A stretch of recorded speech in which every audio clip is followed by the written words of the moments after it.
if you were about to conceive a child and given a peek forward in time, and you could see that that child would rebel against you, shake his fist in your face, bring pain and suffering in the lives of themselves and everyone around them, ending up in prison on death row, would you choose to conceive that child? God did.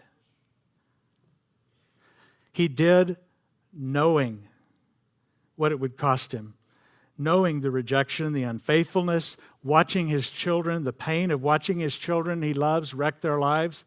In fact, that it would cost him the life of his son. Thank God the end of the story is not dependent on human faithfulness or virtue or power or intelligence. After all, he refers to us as his sheep. Have you ever spent any time observing sheep? I have. My first degree was in animal science, and I can tell you that is not a compliment. I would rather be called a border collie. Now, that's a smart animal, but if the shoe fits. The end of the story is not dependent on anything in us, but rather the fact that he is completely sovereign, completely faithful, and completely loving. The cross was already in place before the tree of life, the tree of knowledge of good and evil, was planted in the Garden of Eden.